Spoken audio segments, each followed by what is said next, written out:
Hello बच्चों, let's see this question. Statement one हमारे पास क्या है? If x y z be real variables, x y z क्या है? रियल वेरिएबल्स है।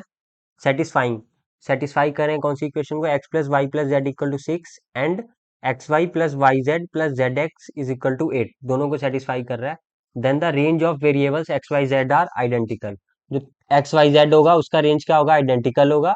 और स्टेटमेंट टू क्या है हमारे पास? X plus y plus z equal to 6 and x y plus y z plus z x is equal to 8 remains same.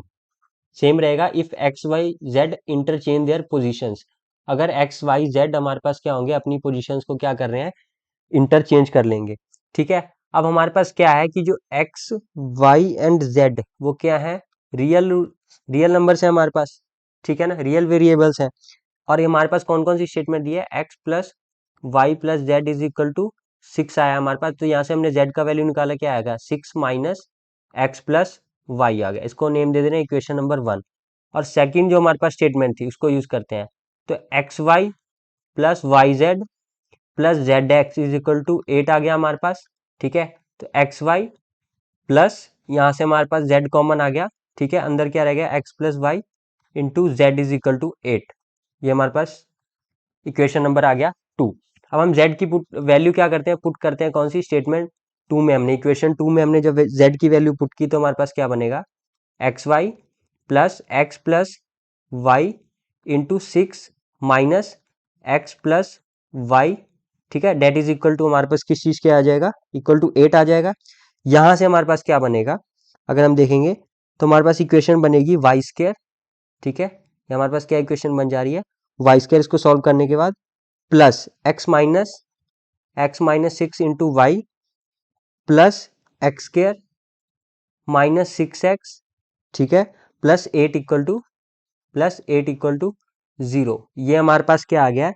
ये एक रिलेशन बना। अब ये क्वाड्रेटिक इक्वेशन है। ठीक है, y की फॉर्म में। तो अब हम क्या करते हैं? इसके हम क्या करते हैं? डिस्क्रिमिनेंट निकालते हैं। जब d निकालना हमने, जो इसका डिस्क्रिमिनेंट होगा वो हमारे पास क्या होगा? ग्रेटर देन इक्वल टू 0 होगा, क्योंकि ये क्या है हमारे पास? एक रियल वेरिएबल्स है ना। ठीक है, क्योंकि यहाँ पे अगर हम देखेंगे, बिकॉज y जो बिलोंग कर रहा है वो रियल है, वो रियल वेरिएबल है, तो d जो हमारे पास होगा वो क्या होगा? ग्रेटर देन इक्वल टू 0 होगा। डिस्क्रिमिनेंट हमने लगाया b square minus 4ac, that is हमारे पास क्या आ जाएगा? X minus 6 square b square minus 4 into a into c, that is x square minus 6x plus 8। ठीक है, ग्रेटर देन हमारे पास क्या आ जाएगा? और इक्वल टू हमारे पास क्या हो सकता है? 0। अब ये हमने सॉल्व किया तो हमारे पास क्या बन रहा है? -3x स्क्र, ठीक है, plus 12x plus 4, that is greater than equal to 0 आ गया। और क्या होगा? जो 3x square minus 12x minus 4, minus common निकाल लेते हैं स्टेटमेंट से, तो हमारे पास रिलेशन क्या हो जाएगा? ऐसे हो जाएगा, लेस देन इक्वल टू हमारे पास क्या आ जाएगा? 0 हो जाएगा। तो जी यहाँ से अगर हम देखेंगे तो x की वैल्यू हमारे पास क्या बन रही है? और x की जो हमारे पास वैल्यू बनेगी, इसके जो वैल्यूज निकलेंगे हमारे पास, क्या हो जाएगा? इसको सॉल्व करेंगे तो इसकी वैल्यू क्या होगी? x की वैल्यू ग्रेटर देन और इक्वल टू किसकी हो सकती है? 2 माइनस 4 अपॉन अंडर रूट 3 के। ठीक है, और ये ग्रेटर देन इक्वल टू हो सकता है, और छोटी किससे होगी? लेस देन इक्वल टू होगी 2 प्लस 4 बाय अंडर रूट 3। ये हमारे पास क्या आ जाएगा? यहाँ से अगर हम x की वैल्यू निकालेंगे, ठीक है, तो हमारे पास x का ये आ जाएगा, ये x का क्या हो जाएगा? रेंज हो गया। सिमिलरली अगर हम करेंगे, सिमिलरली जो y की भी रेंज हमारे पास बन रही है, y की भी रेंज हमारे पास सेम यही बनेगी, 2 माइनस 4 बाय रूट 3। ठीक है, और ये होगा लेस देन इक्वल टू होगा 2 प्लस 4 बाय रूट 3। और ऐसे ही जो z की भी जो हमारे पास रेंज बनेगी, ठीक है, मेथड हमने सेम लगाना है। z की भी रेंज हमारे पास क्या बन रही है? z बिलोंग्स टू हमारे पास क्या करेगा? 2 माइनस 4 बाय रूट 3। ठीक है, और 2 प्लस 4 बाय रूट 3।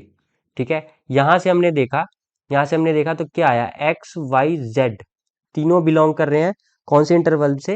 इनकी जो रेंज आई 2 माइनस 4 बाय रूट 3 से लेके 2 प्लस 4 बाय रूट 3, और दोनों वैल्यूज क्या इंक्लूडेड है? तो हमारे पास क्लोज ब्रैकेट आ गया। ठीक है, अब यहाँ से देखेंगे, since equation 1 and 2 remain same, हमारे पास इक्वेशन 1, ठीक है, और इक्वेशन 2 हमने यहाँ पे इसको नेम दिया हुआ है। जो हमारे पास इक्वेशन 1 और इक्वेशन 2 थी वो क्या होगी? सेम होगी, चाहे वैल्यूज हम कोई भी पुट कर देंगे। ठीक है, इक्वेशन 1 एंड 2 रिमेन्स सेम, वो क्या होगी? सेम होगी, क्योंकि एक्स वाई जेड सबकी वैल्यू क्या है? इक्वल ही है। तो हमारे पास चाहे हम उसकी एक्स वाई जेड की वैल्यू क्या करें, इंटरचेंज भी करेंगे। इफ एक्स वाई जेड, ठीक है, interchange their positions, interchange their positions, वो अपनी अगर पोजीशन को क्या करेगा, इंटरचेंज करेगा, ठीक है। तो हमारे पास क्या आया यहाँ से, हमें पता लगा कि जो स्टेटमेंट 1 है, ये हमारे पास क्या है कि जो statement 1 and statement 2 are true, ये क्या है हमारे पास, ट्रू है। एंड जो स्टेटमेंट 2 आया हमारे पास is the correct explanation, is the correct explanation of of statement of statement first, ठीक है।